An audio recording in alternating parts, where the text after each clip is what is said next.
قابل احترام بھائیوں، بزرگوں اور دوستوں، سب سے پہلی گزارش یہ ہے کہ ہم سب جو ہے بات کو توجہ سے سنیں، شروع سے لے کر آخر تک جم کر بات کو سنیں۔ اگر ہم بات کو صرف محض معلومات کی نیت سے سنیں گے تو معلومات کے ذرائع بہت سارے ہیں، آپ کچھ بھی دیکھ دیں گے معلومات آپ کے سامنے آ جائیں گے۔ اور اگر صرف معلومات کی نیت سے سنیں گے تو بات دماغ میں رہے گی اور دماغ سے صرف زبان پہ آئے گی۔ اگر بات کو عمل کی نیت سے سنیں گے تو بات جو ہے اللہ جل شانہ دل کے اندر اتاریں گے، اور جب عمل کا وقت آئے گا تو اللہ رب العزت عمل کی توفیق عطا فرمائیں گے۔ جیسے حدیث شریف میں آتا ہے کہ جو شخص 40 دن تکبیر اولیٰ کے ساتھ نماز کا اہتمام کرے، اللہ جل شانہ 2 پروانے عطا فرماتے ہیں کہ ایک یہ شخص جو ہے منافق نہیں ہوگا، یعنی دوسرا یہ شخص جہنمی نہیں ہوگا۔ بار بار ہم یہ حدیث سنتے ہیں، 40 سال سے، 20 سال سے، 30 سال سے۔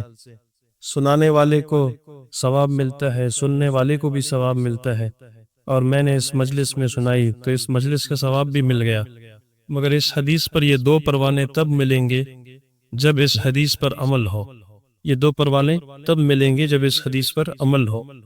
اس لیے سارے ساتھی جو ہے کوشش کرے کہ شروع سے لے کر آخر تک طلب سے سنیں گے تو انشاءاللہ اللہ جل شانہ موقع محل کی بات بھی زبان پہ جاری فرما دیتے ہیں، تاکہ مجمع کو بھی فائدہ ہو اور عمل کرنے کی اللہ رب العزت سے توفیق مانگے۔ تو میرے محترم بھائیوں، بزرگوں اور دوستوں، اللہ جل شانہ نے مجھے آپ کو اس دنیا کے اندر ایک مختصر سے عرصے کے لیے بھیجا ہے۔ دنیا میں انسان خود آیا نہیں ہے، اللہ جل شانہ نے اس کو بھیجا ہے، اور انسان اپنی مرضی سے دنیا سے نہیں جاتا۔ اسی لیے فرمایا کہ رسی کسی اور کے ہاتھ میں ہے، پتہ نہیں وہ کب کھینچ لے۔ جو زندگی موت کے بعد آنے والی ہے وہ زندگی اصل ہے، اور دنیا کی جو زندگی ہے یہ فانی ہے اور یہ دھوکے والی زندگی ہے۔ اب یہ دھوکے والی زندگی سے آدمی بچ جائے اور جو اصل زندگی ہے، حقیقت والی زندگی ہے، اس میں آدمی کامیاب ہو جائے، وہ ہمیشہ کی نعمتیں، ہمیشہ کی خوشیاں وہ آدمی کو حاصل ہو جائے۔ اس کے لیے اللہ جل شانہ نے اپنے برگزیدہ بندوں انبیاء کرام علیہ السلام کا سلسلہ جاری فرمایا۔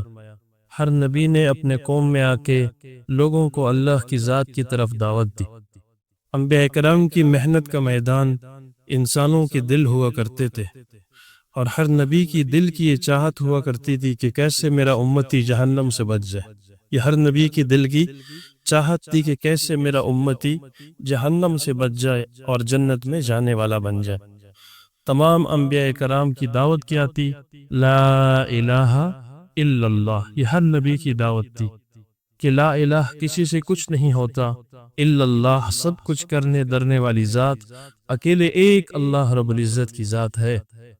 اللہ جل شانہ کی ذات اور صفات کے علاوہ جو کچھ ہے، نظر آتا ہے یا نظر نہیں آتا، یہ سب مخلوق ہے، اور مخلوق اسے کہتے ہیں جو بنی ہوئی ہو، جس کا کوئی بنانے والا ہو، جس کے اندر نفع اور نقصان، عزت اور ذلت، کامیابی اور ناکامی خود بخود نہ ہو، بلکہ اللہ جل شانہ ہی کی طرف سے ہو۔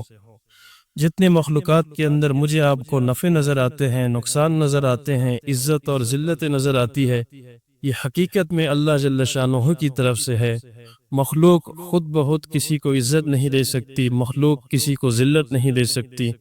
اللہ جل شانہ وہ ذات ہے، جب کرنے پر آ جائے تو عزت کے اسباب کے اندر ذلت دے دے، ذلت کے اسباب کے ہوتے ہوئے اللہ رب العزت عزت دے دے، کامیابی کے اسباب میں اللہ جل شانہ ناکام کر دے، اور ناکامی کے اسباب میں اللہ جل شانہ کامیاب کر دے، غم کے اسباب میں اللہ پاک خوشی دے دے، اور خوشی کے اسباب میں اللہ جل شانہ غم دے دے۔ حضرت موسیٰ علیہ السلام جا رہے ہیں، آگے سمندر ہے، پیچھے فرعون کا لشکر ہے، ناکامی کے اسباب ہیں، مگر اللہ جل شانہ نے ناکامی کے اسباب میں کامیاب کر دیا کہ انبیاء کرام کو اللہ کے حکموں کے پابند ہوتے ہیں۔ اللہ جل شانہ نے کیسے ناکامی کے اسباب کے ہوتے ہوئے کامیاب کر کے دکھا دیا۔ اب پیچھے فرعون کا لشکر آ رہا ہے، دیکھا کہ راستے پہلے سے بنے ہیں، لیکن چونکہ وہ خواہشات والی زندگی گزاری تھی، تو اللہ جل شانہ نے کامیابی کے اسباب کے اندر کیسے اللہ پاک نے ناکام کر دیا۔ حضرت ابراہیم علیہ السلام کو اللہ جل شانہ نے کیسے ناکامی کے اسباب اور دنیا کے اعتبار سے ذلت کے اسباب اللہ پاک نے کیسے حفاظت کی، اور کیسے اللہ رب العزت نے کامیاب کر کے دکھا دیا۔ اور اس کے مقابلے میں نمرود کو اللہ جل شانہ نے تخت پر بٹھا کر کیسے ذلیل کر دیا۔ کیسے اللہ پاک نے کامیابی کے جو ظاہری اسباب ہم سمجھتے ہیں دنیا میں، اللہ جل شانہ میں کیسے ذلیل کیا، اور کیسے اللہ پاک نے ناکام کر دیا۔ تو کرنے والی ذات وہ اکیلے ایک اللہ رب العزت کی ذات ہے، اور اللہ پاک کرنے میں کسی بھی مخلوق کا محتاج نہیں ہے۔ لا شریک لہ ولا وزیر لہ، لا مشیر لہ ولا مثل لہ ولا مثال لہ۔ اللہ جل شانہ کا کوئی شریک نہیں، اللہ پاک کا کوئی وزیر نہیں، کوئی مددگار نہیں، کوئی شریک، کوئی پارٹنر نہیں اللہ پاک کا، کوئی اللہ پاک کا مشیر مشورہ دینے والا نہیں، اور اللہ جل شانہ کا کوئی مثل نہیں ہے، اور اللہ پاک کی کوئی مثال نہیں۔ وحدہ لا شریک ذات ہے، احد ہے، صمد ہے، لم یلد ولم یولد، نہ کسی سے پیدا ہوا نہ اس سے کوئی پیدا ہوا، ولم یکن لہ کفوا احد، اور اللہ جل شانہ کی ذات کی طرح کوئی بھی نہیں، اس کا مثل کوئی نہیں۔ تو کرنے والی ذات وہ اللہ رب العزت کی ذات ہے، بیوی بچوں سے پاک ہے، اللہ جل شانہ ہر عیب ہر کوٹ سے پاک ہے۔ کرنے پہ آ جائے تو ساری مخلوقات مل کر اللہ جل شانہ کو روک نہیں سکتی، اور اللہ پاک روکنے پہ آ جائے تو سارے مخلوق مل کر کروا نہیں سکتی۔ حضرت موسیٰ علیہ السلام کو اللہ رب العزت نے فرعون کے گھر کے اندر کیسے پالا؟ اب پتہ بھی ہے کہ فرعون وہ اللہ کا دشمن بھی ہے، حضرت موسیٰ علیہ السلام کا دشمن بھی ہے۔ اگر ایک آدمی دو آدمی آپس میں دشمن ہو، اور میں نے ایک کو بچانا ہو، تو اس کا طریقہ یہ ہوگا کہ ایک کو میں کسی دوسرے شہر میں لے جاؤں تاکہ اس کی نظروں سے بالکل اوجھل ہو جائے، اور اس کی حفاظت ہو۔ کتنی حفاظتی تدابیر ہم اختیار کریں گے، لیکن اللہ رب العزت کے کرنے پر آ جائے تو کیسے اللہ پاک کرتے ہیں کہ صندوق کے اندر ڈالا موت کا سبب، پھر فرعون کے گھر جا رہا ہے موت کا سبب، لیکن اللہ پاک کا ارادہ کیا تھا کہ اللہ میں حفاظت کرنی ہے، تو فرعون کے گود کے اندر اللہ پاک نے کیسے حفاظت کی، کیسے موسیٰ علیہ السلام کو اللہ پاک نے بچا کر دکھایا۔ بچانے پر آ جائے حضرت یوسف علیہ السلام کی کیسے کنویں میں حفاظت کی، یونس علیہ السلام کی کیسے اللہ جل شانہ نے مچھلی کے پیٹ کے اندر حفاظت کر کر دکھائی۔ اب یہ یقین دل کے اندر آ جائے کہ پالنے والی ذات وہ اکیلے ایک اللہ رب العزت کی ذات ہے۔ اللہ کرنے پر آ جائے تو کسی کا محتاج نہیں ہے، اور کرنے میں اللہ کسی بھی مخلوق کا محتاج نہیں، کسی بھی سبب کا اللہ پاک محتاج نہیں ہے، کسی بھی سبب کا اللہ جل شانہ محتاج نہیں ہے۔ اور حقیقی اسباب وہ اعمال ہے، حقیقی اسباب وہ اعمال ہے۔ اللہ جل شانہ کامیابی وہ اعمال کے اندر رکھی۔ اب دل سے اس بات کا یقین نکل جائے، جو غلط یقین دل کے اندر ہے، مال سے ہونے کا یقین جو دل کے اندر ہے وہ دل سے نکل جائے، چیزوں سے ہونے کا یقین جو دل کے اندر ہے وہ دل کے اندر سے نکل جائے، اور ایک اللہ جل شانہ کی ذات سے ہونے کا یقین یہ دل کے اندر اتر جائے کہ بھائی زندگی دکان سے نہیں بنتی، زندگی مال سے نہیں بنتی، زندگی ڈگری وعدے سے نہیں بنتی، زندگی دنیاوی چیزوں سے نہیں بنتی، زندگی کا بنانے والا تو اکیلا ایک اللہ رب العزت کی ذات ہے۔ اسباب کا استعمال کرنا فطرت کا تقاضا ہے، اسباب کا استعمال کرنا فطرت کا تقاضا ہے، اور اسباب سے یقین ہٹانا یہ کلمے کا تقاضا ہے۔ اور اسباب تو محض امتحان کے لیے ہیں، اسباب تو محض امتحان کے لیے ہیں کہ بھوک لگی، اب سبب ہے روٹی کھائیں گے، لیکن امتحان یہ ہے کہ یقین روٹی پر ہے یا اللہ کی ذات پر ہے۔ پیاس لگی، پانی پئیں گے، لیکن امتحان یہ ہے کہ یقین پانی پر ہے یا اللہ کی ذات پر ہے۔ اور جتنے اسباب اللہ جل شانہ نے دیے ہیں یہ بطور امتحان کے دیے ہیں، بطور اطمینان کے اللہ پاک نے نہیں دیے ہیں، یہ امتحان کے طور پر اللہ جل شانہ نے دیے ہیں۔ مالدار کو مال بطور امتحان کے ملتا ہے، غریب کو غربت بطور امتحان کی ملتی ہے، وزیر کو وزارت بطور امتحان کی ملتی ہے۔ تو یہ جتنے بھی نقشے نظر آ رہے ہیں، جتنے بھی اسباب نظر آ رہے ہیں، یہ بطور امتحان کے اللہ جل شانہ نے مجھے آپ کو دیے ہیں۔ اللہ پاک آزمانا چاہتے ہیں کہ کون نیک عمل کر کے آتا ہے، کون عمل کو خوبصورت بنا کر لاتا ہے، تو میرے محترم بھائیو، بزرگوں اور دوستو، یہ دنیا کی زندگی جو ہے فانی زندگی ہے۔ اب سب سے پہلے اپنے دل کا یقین جو ہے وہ ٹھیک کرنا ہے، اور اپنے ایمان کے اوپر ایسی محنت کرنی ہے کہ ایمان کے اندر روزانہ کے اعتبار سے ترقی ہو، کہ کیفیت کے اعتبار سے ایمان بڑھتا رہے بڑھتا رہے بڑھتا رہے۔ جتنا ایمان مضبوط ہوگا، جسم سے نکلنے والے اعمال مضبوط ہوں گے۔ آپ اوپر پول پھینکو گے، آپ کے اوپر پول گریں گے۔ آپ اوپر پتھر پھینکو گے، آپ کے اوپر پتھر گریں گے۔ جیسے آپ نیچے سے اعمال بھیجیں گے، ویسے اللہ جل شانہ کی طرف سے فیصلے آئیں گے۔ اب اعمال کا تعلق جو ہے وہ ایمان سے ہے، کہ آدمی جسم کے اعتبار سے نیکی نہیں کرتا، کہ ایک آدمی جسم سے ہٹا کٹا ہے تو وہ نیکی کر لے گا، ایسی بات نہیں ہے۔ ایمان کے طاقت سے آدمی جو ہے اس کے لیے دین پر چلنا آسان ہو جاتا ہے۔ اب ایمان روزانہ کے اعتبار سے بن جائے، جتنا ہم اللہ جل شانہ کو بولیں گے، جتنا ہم اس کو سنیں گے، پھر تنہائی میں بیٹھ کر اس کو سوچیں گے، اور پھر اللہ جل شانہ سے اس کی حقیقت مانگیں گے، تو اللہ رب العزت دل کے اندر جو ہے اس کی حقیقت اللہ پاک اتار دیں گے۔ یقین آہستہ آہستہ بنتا جائے گا، ایمان بڑھتا جائے گا، جسم سے نکلنے والے جو اعمال ہیں وہ مضبوط ہوتے جائیں گے۔ تو یہ یقین کے بگاڑ کی وجہ سے پورا فساد ہے۔ یہ نہیں کہ لوگوں کو علم نہیں ہے، یہ یقین کے بگاڑ کی وجہ سے پوری دنیا میں فساد ہے، کہ یقین مال پہ آ گیا۔ اب اس مال کے لیے باپ کو بھی قتل کریں گے، اسی مال کے لیے بیوی کو بھی قتل کریں گے، اپنے بھائی کو بھی قتل کریں گے۔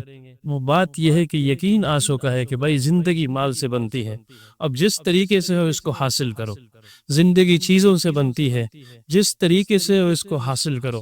اگر یقین یہ بن جائے، شروع سے بچپن سے یہ سبق پڑھا دیا جائے کہ زندگی بنانے والا اللہ ہے، زندگی بنانے والا اللہ ہے، اور اللہ جل شانہ زندگی بناتے ہیں اپنے احکامات کے اوپر، اور حضور صلی اللہ علیہ وآلہ وسلم کے طریقوں کے اوپر اللہ پاک زندگی بناتے ہیں، اور اللہ رب العزت زندگی بگاڑ دیتے ہیں، اور اللہ رب العزت کے احکامات کے علاوہ آدمی زندگی گزارے تو اللہ جل شانہ ان اسباب کے اندر ہلاک کر دیتے ہیں، زندگی اللہ پاک بگاڑ دیتے ہیں۔ تو جس زمانے میں جو لوگ بھی دین پر چلے، جس زمانے میں جو لوگ اللہ کے دین پر چلے، اللہ جل شانہ نے ان کے ناموں کو بھی زندہ رکھا، ان کی نسل کو بھی اللہ پاک نے چلایا۔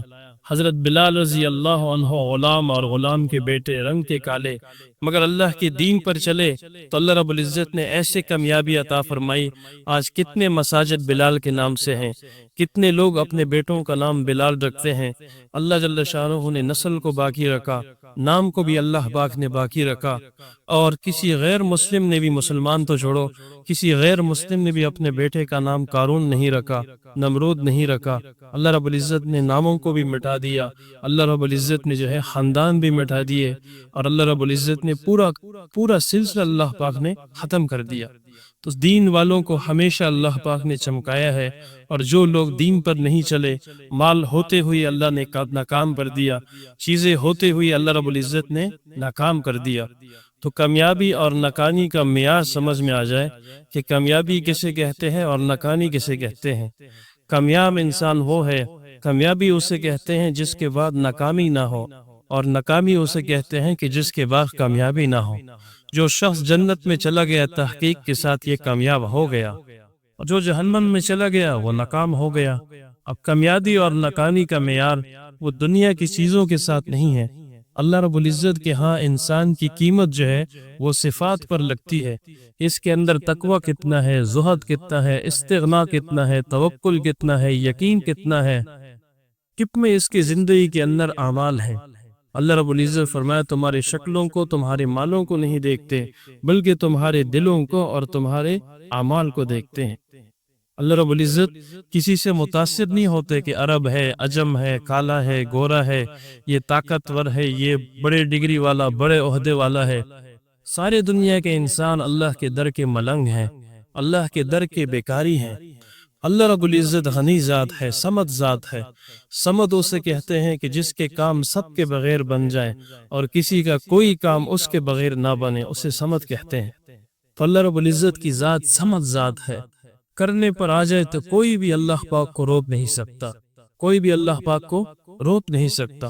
اب اس بات کا یقین جو ہے وہ دل کے اندر اتر جائے کہ واقعی زندگی بنانے والا اللہ ہے، زندگی بنانے والا اللہ ہے، اور اللہ زندگی بناتے ہیں اپنے احکامات کے اوپر، حضور صلی اللہ علیہ وآلہ وسلم کے مبارک طریقوں کے اوپر۔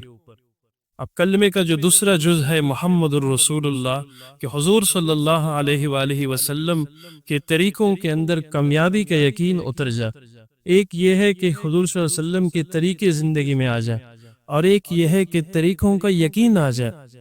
جو طریقے پر محنت کرتے ہیں اور یقین پر محنت نہیں کرتے تو وہ کبھی عمل کریں گے اور کبھی چھوڑیں گے، اور جس کے دل میں یقین ہو کہ بھائی اس طریقے میں کامیابی ہے، یہ سنت پہ عمل کرو تو اس میں کامیابی ہے، تو پابندی سے ان پر عمل کرے گا۔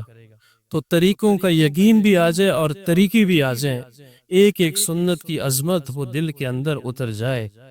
ایک سنت ساتوں زمین اور ساتوں آسمان سے زیادہ قیمتی ہے، کہ ساتوں آسمان اور ساتوں زمینوں کو تو اللہ ختم کر دیں گے، مگر حضور صلی اللہ علیہ وآلہ وسلم کے سنتوں پر جو عمل کیا ہے وہ قیامت والے دن آپ کے اعمال نامے میں باقی رہے گا، قیامت والے دن آپ کے اعمال نامے میں باقی رہے گا۔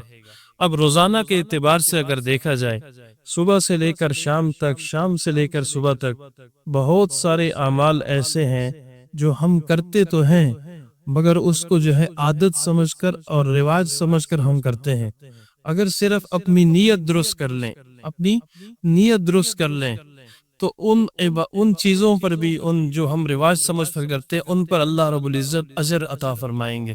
اب روزانہ کے اعتبار سے ہم گھر سے نکلتے ہیں تو اگر نیت یہ کر لے کہ میں سنت طریقے کے مطابق نکلوں گا، بائیں پیر سے نکلوں گا، دعا کا اہتمام کروں گا، دائیں پیر سے داخل ہوں گا، دعا کا اہتمام کروں گا، تو 4 سنتوں پہ کتنی دفعہ عمل ہو جائے گا دن میں؟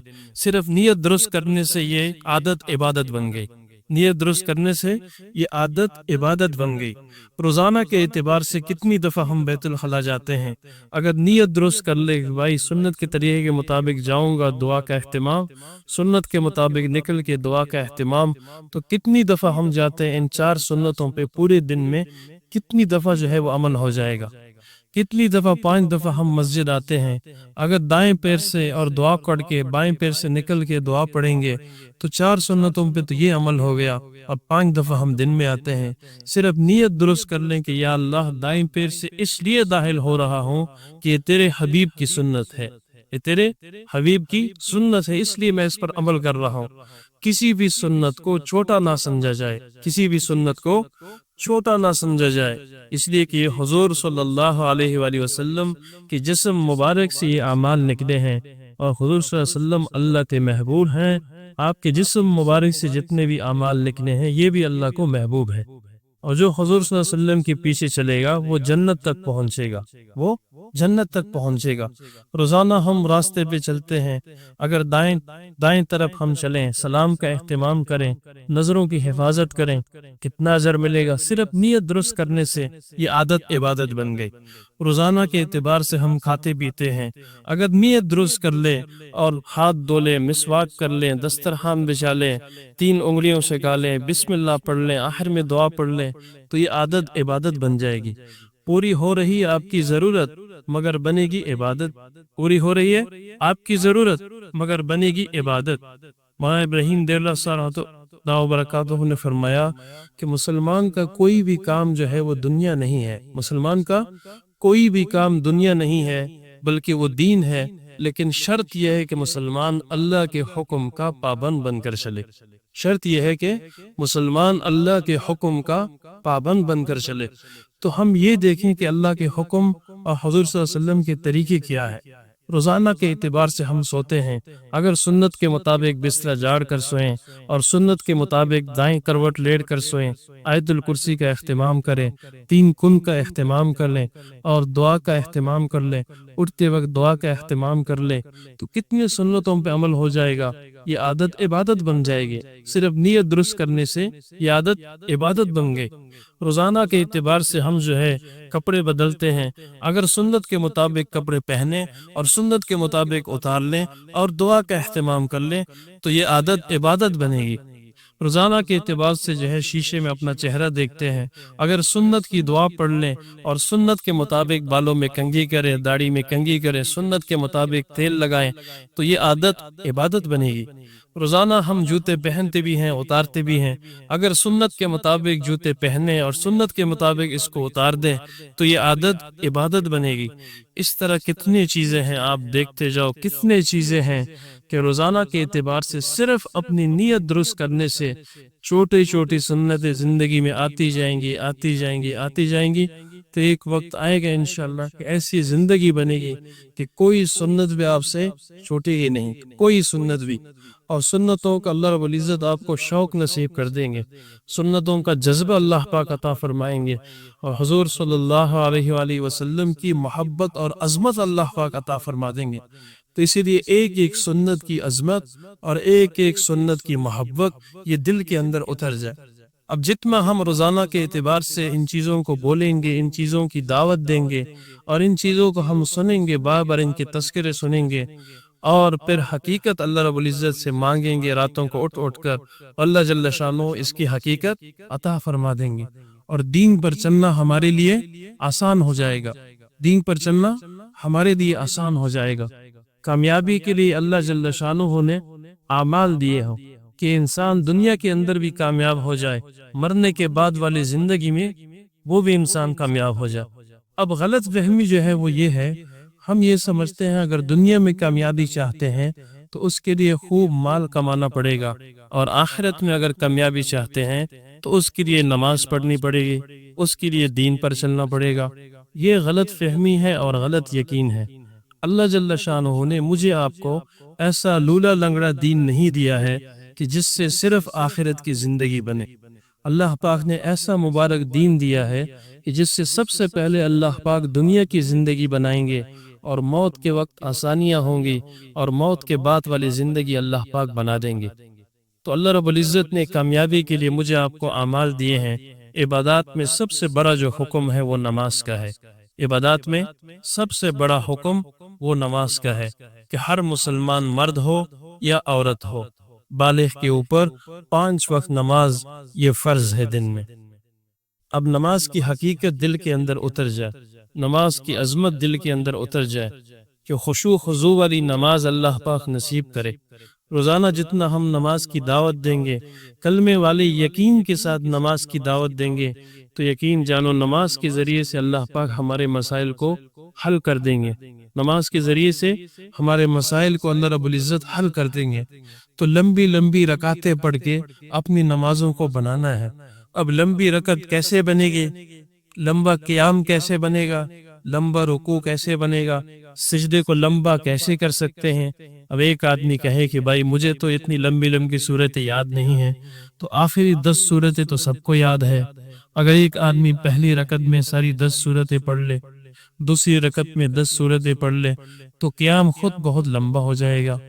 اور رکوع میں تسبیحات جو ہے سبحان ربی العظیم 3 کے بجائے بڑھتا جائے 9 11 15 اس طرح بڑھتا جائے، تو خود بخود رکوع لمبا ہو جائے گا۔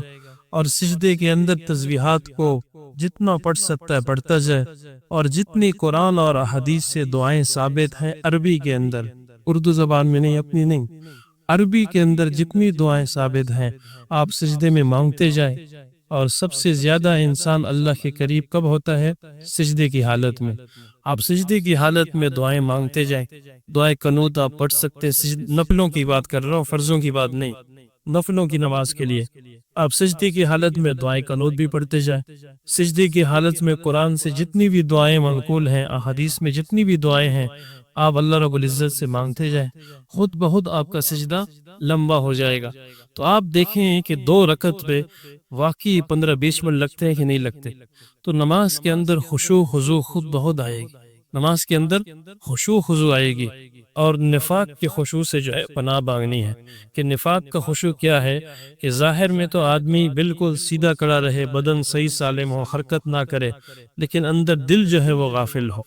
تو نفاق کے خشوع سے جو ہے وہ پناہ مانگنی ہے، اپنی نمازوں کے اوپر مشق کرنی ہے کہ نماز کی دعوت دیں گے اس سے تو لوگ نماز پہ آئیں گے، اور نماز کے مشق کے ذریعے سے ہماری نمازیں بنیں گی۔ پھر جب ایسی نمازیں ہماری بن جائیں تو اس نماز کے پھر دو فائدے ہوں گے۔ ایک فائدہ یہ ہوگا کہ نماز کے ذریعے سے ہم اللہ سے لینے والے بن جائیں گے، اور دوسرا فائدہ یہ ہوگا کہ نماز کی باہر بھی جو زندگی ہے وہ نماز کے صفات پہ آ جائے گی۔ ان الصلاۃ تنہی عن الفحشاء والمنکر، کہ نماز جو ہے بے شک وہ بے حیائی اور ناشائستہ حرکتوں سے روکتی ہے۔ دیکھو ہر عمل کا تاثیر ہے، تو نماز کے اندر یہ طاقت ہے، یہ تاثیر ہے کہ آپ کو بے حیائی اور ناشائستہ حرکتوں سے روکتی ہے۔ اب نماز کا یہ تاثیر ہوگا کہ جس طرح نماز کے اندر یہ جسم پابند ہوتا ہے، ہاتھ پیر پابند ہوتے ہیں، دماغ، آنکھیں، زبان، دل، کان سارے پابند ہوتے ہیں، نہ آدمی حرکت کر سکتا ہے، نہ بول سکتا ہے، نہ سلام کا جواب دے سکتا ہے، نہ کھا پی سکتا ہے، بالکل وہ پابند ہے۔ اسی طرح نماز کے جو باہر والی زندگی ہے، یہ نماز کے اثرات ہوں گے کہ کاروبار کے اندر بھی اللہ کے حکموں اور حضور صلی اللہ علیہ وسلم کے طریقوں کا پابند ہو جائے گا۔ یہ نماز کے اثرات ہوں گے کہ شادی بیاہ میں اور غم خوشی میں، معاشرت، اخلاقیات اور تجارت، ہر چیز کے اندر یہ مسلمان پابند ہو جائے گا۔ یہ نماز کا اثر ہوگا کہ ہماری نمازیں ایسی بن جائیں۔ اب نماز کے فضائل کو بیان کریں گے تو شوق بڑھے گا، اور نماز کے مسائل کا پتہ ہوگا تو نماز کی صورت اچھی ہوگی۔ تو نماز کے فضائل وہ بھی ہم نے بیان کرنے، اور علماء سے نماز کے مسائل بھی پوچھنے ہیں کہ بھائی ہماری نمازیں بن جائیں، ہماری نمازیں بن جائیں، اور لوگوں کو نماز کی طرف دعوت بھی دینی ہے۔ اب ہم ایک علاقے میں گئے، ہم نے دعوت دی، علاقے کا نام نہیں بتائیں گے، ہم نے دعوت دی، 3 ساتھی بیٹھے تھے، 50 سال ان کی عمریں تھی، 50 سال میں کوئی نماز نہیں پڑھی انہوں نے، 50 سال میں۔ ایک ساتھی کو میں نے دعوت دی، 47 سال عمر تھی، تو کہا کہ بھائی کوئی نماز، کہا کہ نہیں میں نے نماز نہیں پڑھی۔ میں نے کہا جمعہ تو پڑھا ہو، کہتا جمعہ بھی نہیں پڑھا۔ عید کی نماز تو پڑھی ہوگی، کہتا نہیں عید کی نماز بھی نہیں پڑھی۔ اب یہ امت کا حال ہے۔ تو امت کے اندر چل پھر کر کلمے والے یقین کے ساتھ نماز کی طرف ہم نے بلانا ہے، کلمے والے یقین کے ساتھ نماز کی طرف دعوت دینی ہے، تو لوگ بھی نماز کی طرف آئیں گے، ہمارا بھی نماز کے اوپر یقین بنے گا، ہمارا بھی نماز کے اوپر یقین بنے گا، اور امت کے اندر الحمدللہ نماز والی فضا بنے گی۔ اب کتنے مساجد ایسے ہیں کہ مساجد تو خوبصورت ہیں مگر نمازیوں سے غیر آباد ہیں، وہ مساجد تو ہیں خوبصورت مگر نمازی اس میں کم ہیں۔ تو نماز یقین جانو اللہ کا بہت بڑا حکم ہے، اور سب سے پہلے نماز کے بارے میں پوچھا جائے گا۔ جس کی نماز اچھی اور خوبصورت نکل آئی تو باقی اعمال بھی اس کے اچھے نکل آئیں گے، اور جس کی نماز خراب ہو گئی تو باقی اعمال بھی خراب نکلیں گے۔ اور ہر آدمی سوچ لے کہ میرے گھر کی فضا کیسی ہے، میرے گھر میں بچوں کا کیا حال ہے، گھر والوں کا کیا حال ہے، کیا وہ نماز کا اہتمام کرتے ہیں یا نہیں۔ اپنے محلے کے بارے میں سوچ لے، اسی طرح اپنے صوبے ضلع کے بارے میں سوچ لے، اپنے ملک کے بارے میں سوچ لے، اور پوری دنیا کے انسانوں کے بارے میں سوچ لے کہ کتنے لوگ دنیا کے اندر ایسے ہیں جو نماز پڑھتے ہیں، کتنے ایسے ہیں جو نماز نہیں پڑھتے۔ اب ان کو نماز کی طرف لانا اور پورے دین کی طرف دعوت دینا، یہ کس کی ذمہ داری ہے؟ یہ میری آپ کی ذمہ داری ہے۔ اب نمازوں کو خوبصورت بنانا ہے، پورے دین کو سیکھنا بھی ہے۔ اب علم کا مقصد کیا ہے کہ آدمی حال کے امر کو پہچانے کہ اس وقت میرا اللہ مجھ سے کیا چاہتا ہے، اور حضور صلی اللہ علیہ وآلہ وسلم کا اس میں کیا طریقہ ہے۔ اللہ مجھ سے کیا چاہتا ہے اور حضور صلی اللہ علیہ وآلہ وسلم کا اس میں کیا طریقہ ہے، تو طریقوں کو سیکھنا ہے۔ ایک آدمی 4 فرض کے بجائے 5 رکعت پڑھے تو اس کو، حالانکہ 5 رکعت میں مجاہدہ زیادہ ہے اور 4 رکعت میں مجاہدہ کم ہے، لیکن اس کو سزا ہوگی اس کے اوپر، فائدے کے بجائے وہ اپنا نقصان کر رہا ہے، اس لیے کہ وہ سنت کے خلاف کر رہا ہے۔ حکم تو اللہ کا پورا کر رہا ہے، نماز پڑھ رہا ہے، مگر طریقہ اس کا اپنا ہے۔ تو اس لیے حال کے امر کو ہم پہچانیں اور تحقیق کا جذبہ پیدا ہو جائے کہ اس وقت میرا اللہ مجھ سے کیا چاہتا ہے، اس وقت میرا اللہ مجھ سے کیا چاہتا ہے۔ فرمایا جو علم حاصل کرنے کے لیے نکلتے ہیں ان کے لیے اللہ جل شانہ جنت کا راستہ آسان فرما دیتے ہیں۔ مولانا عباد اللہ صاحب نے فرمایا کہ ایک خانہ بدوش تھے، اس نے 4 مہینے لگائے، تو میں اس کے خیمے میں گیا اس کو دعوت دی اور پھر اس سے پوچھا کہ آپ 4 مہینے سے پہلے کیا کام کرتے تھے؟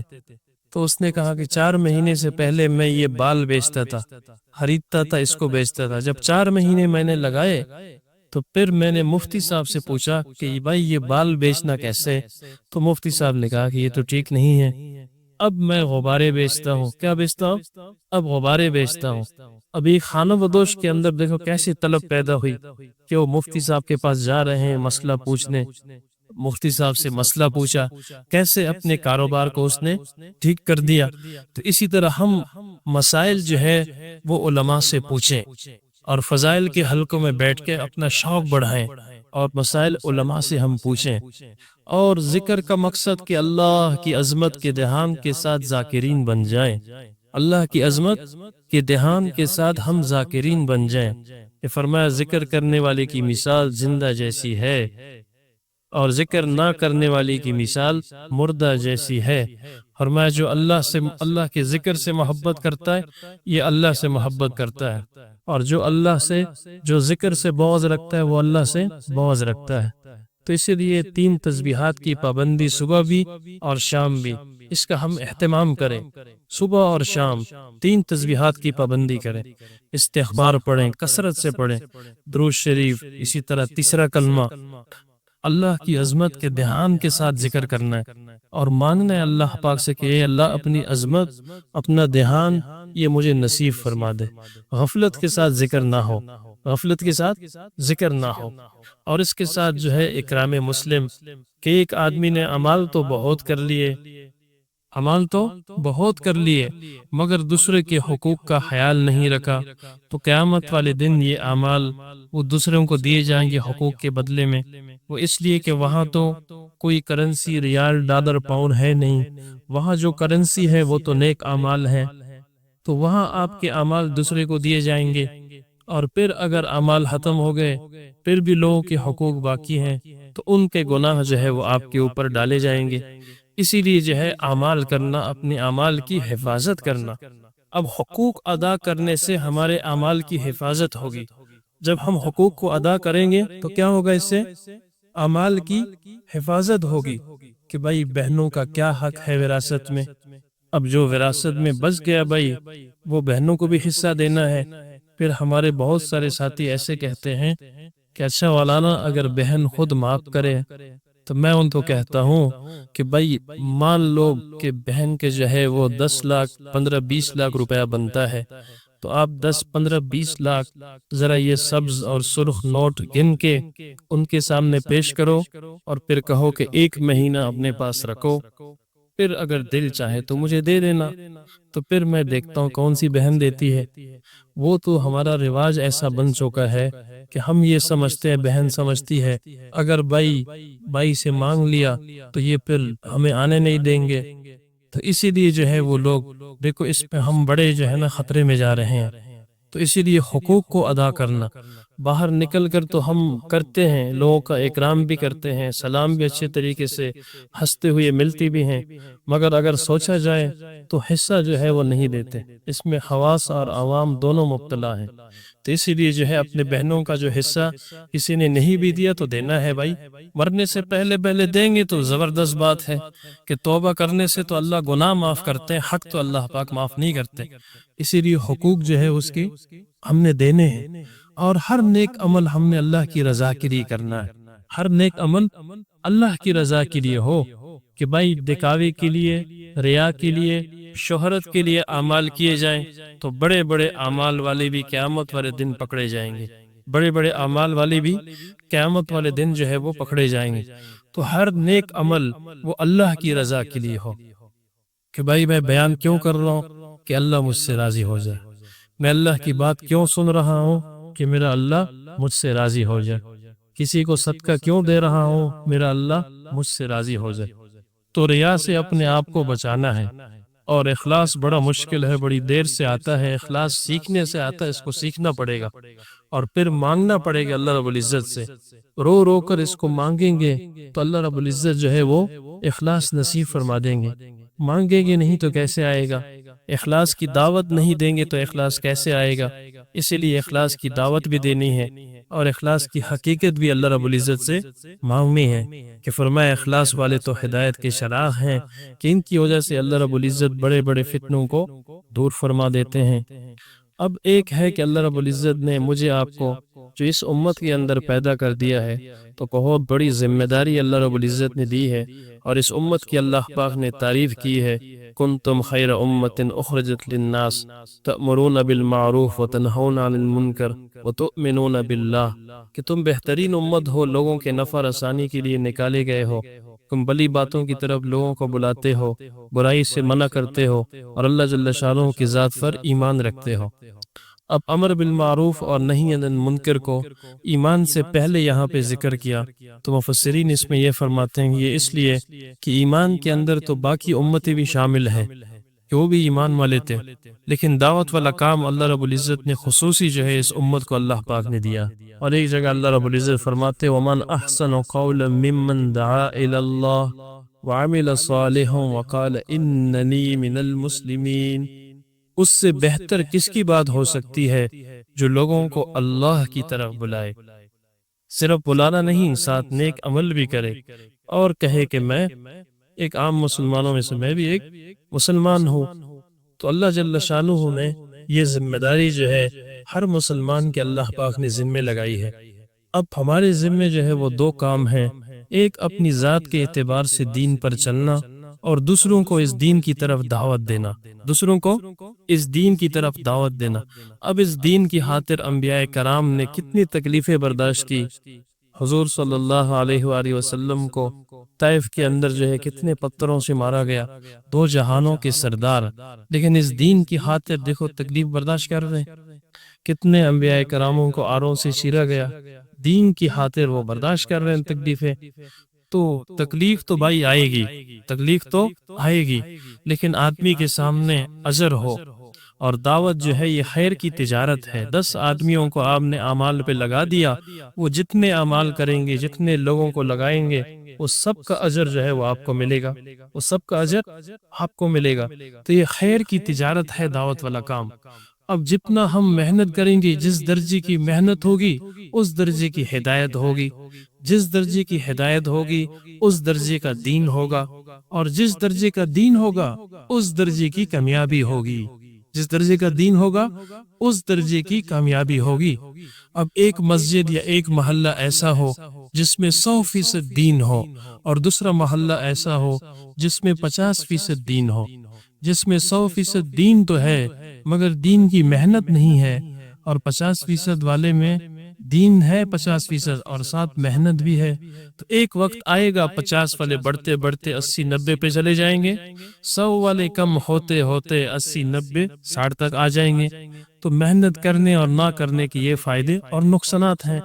جس طرح ایک تجارت ہے اور ایک تجارت کی محنت ہے، ایک کاروبار ہے ایک کاروبار کی محنت ہے، ایک دکان ہے ایک دکان کی محنت ہے۔ ایک بندے نے دکان کھول لی، سارا سامان لا کے رکھ دیا، اس کے بعد تالا لگا دیا، محنت نہیں کرتا تو فائدے کے بجائے اسے نقصان ہوگا۔ تجارت کا سامان تو ہے مگر تجارت کی محنت نہیں ہے تو فائدے کے بجائے اسے نقصان ہوگا۔ اسی طرح ایک دین ہے اور ایک دین کی محنت ہے۔ ایک بندہ اگر دکان پہ بیٹھے 18 گھنٹے ڈیوٹی کرے لیکن وہ دل نہ لگائے، دل جسم تو موجود ہے، تو والد صاحب کیا کہتے ہیں کہ میرا بڑا نالائق بیٹا ہے۔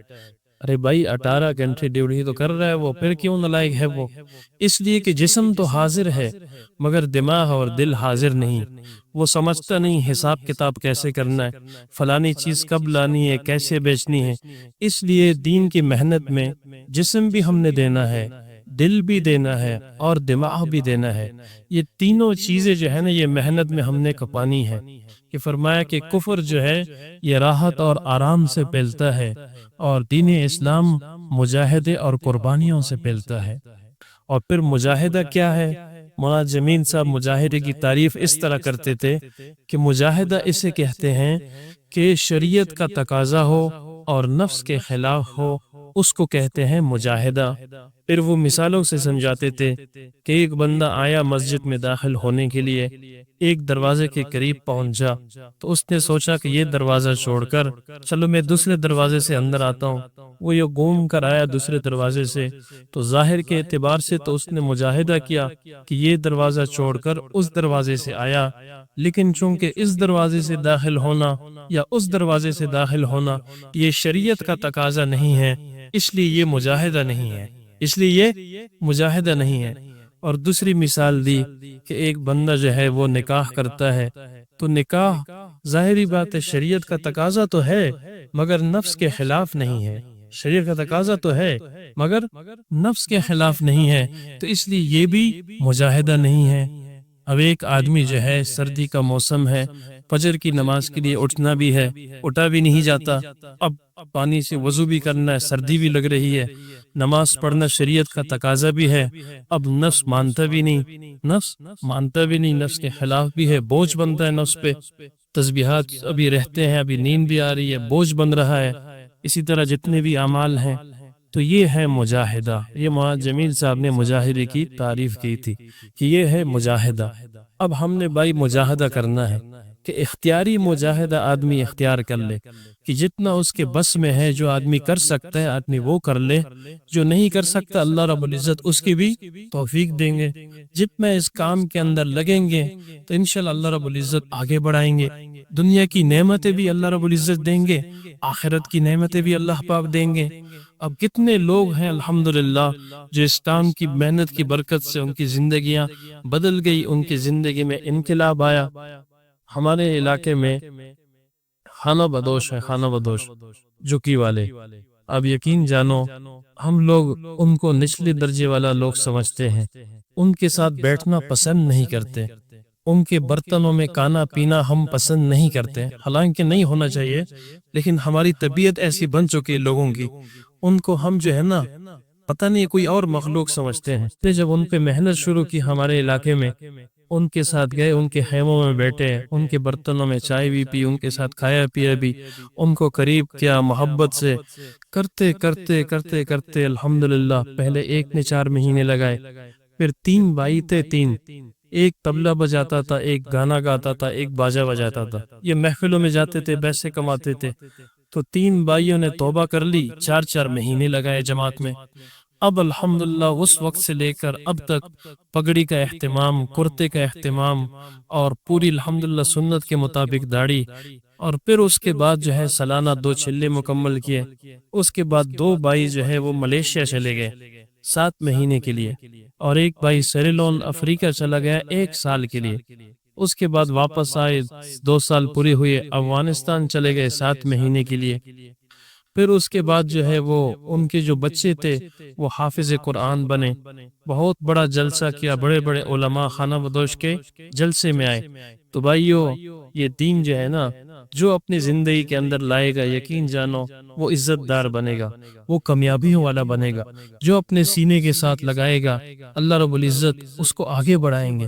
تو خصوصاً یہاں پہ جتنے نوجوان بیٹے ہیں، بات تو سب کے لیے ہے، خصوصاً جو نوجوان بیٹے ہیں 20 سال 25 سال ان کی عمر ہے، وہ جلد سے جلد اللہ کے راستے میں وقت لگائیں، اور میں کہ 5 چیزوں سے پہلے غنیمت سمجھو، زندگی کو موت سے پہلے غنیمت سمجھو، جوانی کو بڑھاپے سے پہلے غنیمت سمجھو، جوانی کو بڑھاپے سے پہلے غنیمت سمجھو، مالداری کو غربت سے پہلے غنیمت سمجھو، فرصت کو مصروفیت سے پہلے غنیمت سمجھو۔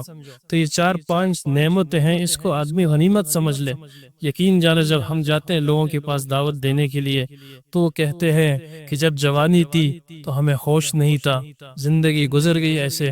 اب ہمارا دل تو چاہتا ہے کہ ہم اللہ کے راستے میں وقت لگائیں، لیکن ہمارے گوڑوں کے اندر درد ہے، ہم سے چلا نہیں جاتا، اتنی ہماری عمر ہو گئی ہے۔ اور جو لوگ غریب ہو گئے تو وہ کہتے ہیں جب ہمارے پاس مال تھا تو ہم نے غلط کاموں میں اڑایا۔ تو آج دن تو چاہتا ہے کہ ہم وقت لگائیں، لیکن ہم سے وقت اس لیے نہیں لگایا جاتا کہ بھائی اتنے پیسے ہمارے پاس ہے نہیں، خرچہ ہم بندوبست کر نہیں سکتے، جب تا اس وقت ہم نے لگایا نہیں۔ اور جو جوانی، یقین جانو جو بیمار ہیں تو وہ کہتے ہیں جب صحت تھی اس وقت ہمیں ہوش نہیں اس بات کی، آج صحت چلی گئی تو مجھے پیشاب کا بھی مسئلہ ہے، میں کینسر کا مریض ہوں، مجھے فلانی بیماری ہے۔ تو دل تو میرا چاہتا ہے کہ میں وقت لگا لوں، لیکن اب میں جا نہیں سکتا۔ تو وہاں طارق جمیل صاحب نے فرمایا کہ میں نے امریکہ میں بیان کیا تو ایک بابا جی آئے بوڑھے سفید داڑھی والے، بہت روئے، میرے پاؤں پکڑے کہ مولانا توبہ تو میں نے کر لی، توبہ تو میں نے کر لی، مگر جو زندگی گزر گئی اس کو واپس کہاں سے لاؤں؟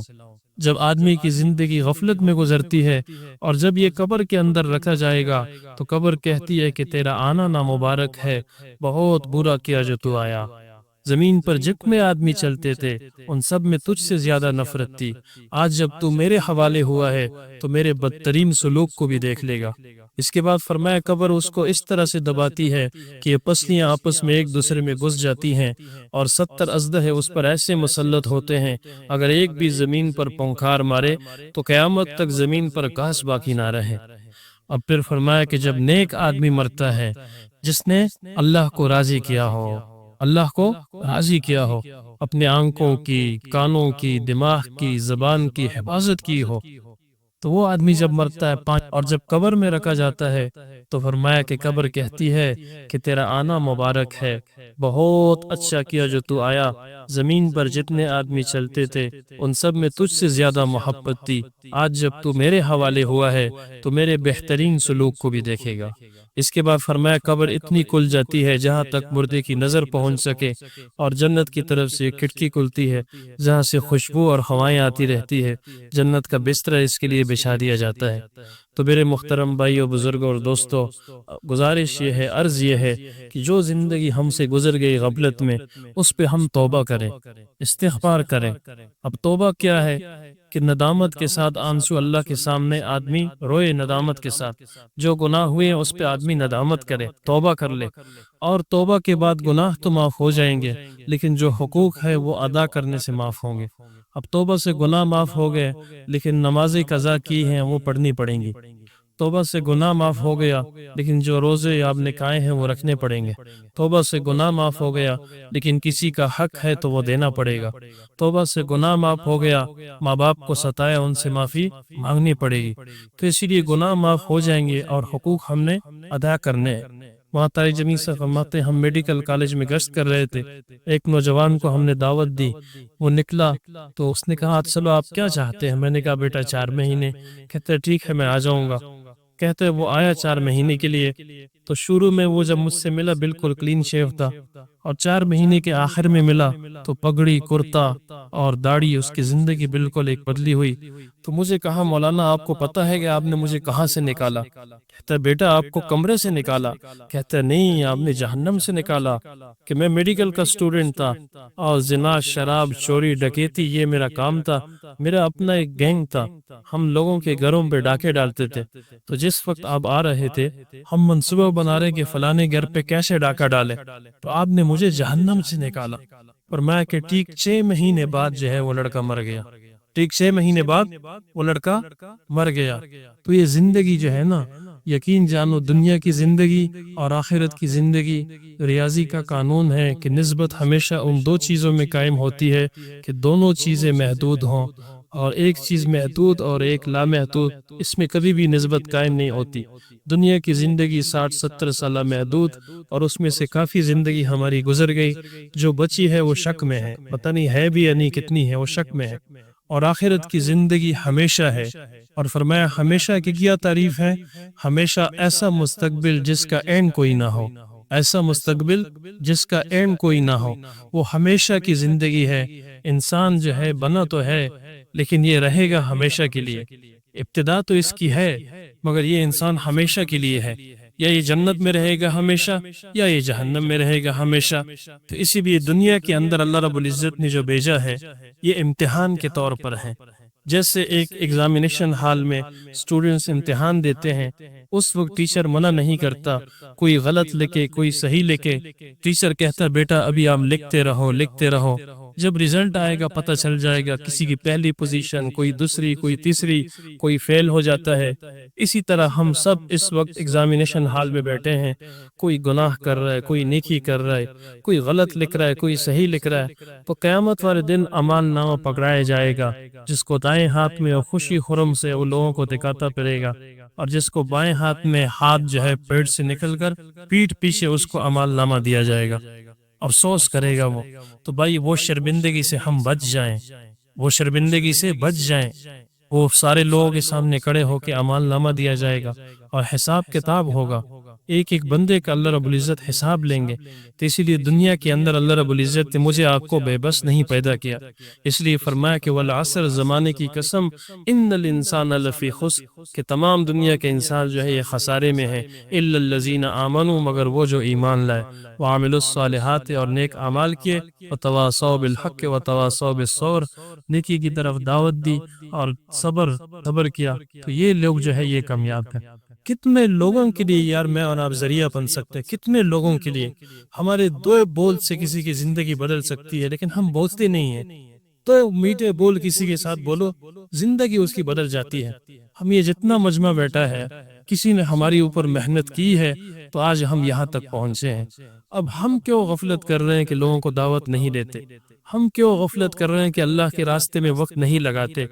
تو اس لیے ہم اللہ کے راستے میں وقت لگا کے اس محنت کو ہم سیکھ لیں اور اپنی زندگی کا مقصد بنائیں. جو غفلت ہم سے ہوئی ہے اس پہ ہم توبہ کریں، استغفار کریں، اور اگلے کے لیے ہم نیت کر لیں. اب پورے ملکوں سے لوگ آ رہے ہیں، یقین جانو کتنے ملکوں سے لوگ آ رہے ہیں. اب عرب آ رہے ہیں، ترجمان ملتے نہیں ہیں. کتنے لوگوں سے آ رہے ہیں ملکوں سے، ترجمان نہیں ملتے. تو اسی لیے ہم سارے ساتھی جو مجمع بیٹھا ہوا ہے، ہر ساتھی اپنی ترتیب خود بنائے. 4 مہینے کی نیت کر لے، ہر گھر میں سے ایک ایک فرد تو اللہ کے راستے میں نکلے. تو جیسے ہم نے دنیاوی کام کے لیے ایک نظم بنایا ہے، ایک ترتیب بنائی ہے، اسی طرح جو خانے ہم نے بنائے ہیں نا دنیاوی، یہ وقت بیوی کے لیے، یہ بچوں کے لیے، کاروبار کے لیے، یہ دوستوں کے لیے، اس میں ایک خانہ تبلیغ کا بھی ایڈ کر دے. بس اتنی بات ہے، تبلیغ کا بھی اس میں ایڈ کر دے کہ بھئی یہ کام، یہ وقت میرا تبلیغ کے لیے، سال میں یہ 40 دن اور 4 مہینے تبلیغ کے لیے. تو جو ساتھی ہر سال چلہ لگاتے ہیں وہ اب قربانی کو ذرا آگے بڑھائیں. وہ نیت یہ کر لے کہ انشاءاللہ آج کے بعد ہر سال 4 مہینے لگائیں گے. اور جس کے 4 مہینے نہیں لگے وہ نیت کر لے کہ انشاءاللہ ہم 4 مہینے لگائیں گے. جس کے قوائف پورے ہیں وہ نیت کر لے کہ ہم باہر ملک جائیں گے 7 مہینے اور سال کے لیے، 7 مہینے اور سال کے لیے. ہر ساتھی اپنے قربانی کو تھوڑا سا آگے بڑھائے. جتنا قربانی کرے گے انشاءاللہ قربانی سے پھر فیصلے ہوں گے، قربانی سے پھر دین پھیلے گا. تو اس کے لیے سارے ساتھی ماشاءاللہ ارادہ فرمائیں، ارادے فرمائیں ماشاءاللہ. انشاءاللہ جی، اللہ آپ سب کو جزائے خیر عطا فرمائے. اچھا جی، ایک تو عرض یہ ہے جیسے تقاضے رکھیں اسی طرح ساتھی کھڑے ہوتے جائیں، ماشاءاللہ اپنے آپ کو پیش کریں. اور دوسرا یہ کہ جو بھائی کھڑے ہوں وہ پہلے اپنا نام بتائیں، ٹھیک ہے نا جی، پھر مسئلے بتا دیں. تو بھی سب سے پہلے جن بھائیوں کے 4 مہینے نہیں لگے وہ بھائی کھڑے ہو کر نقد فرمائیں 4 مہینے کے لیے. ماشاءاللہ جی، نقد 4 مہینے کے لیے. ماشاءاللہ جی، اللہ قبول فرمائے. نقد 4 مہینے، ماشاءاللہ ماشاءاللہ، نقد 4 مہینے، ماشاءاللہ اللہ قبول فرمائے. نقد 4 مہینے جی، فرمائے جی ماشاءاللہ. بھائی افتخار صاحب، ماشاءاللہ جی، اللہ قبول فرمائے جی. اور فرمائیے نقد 4 مہینے کے فرمائیے. ماشاءاللہ اللہ جزائے خیر عطا فرمائے جی. مولانا ارشد صاحب ماشاءاللہ جی.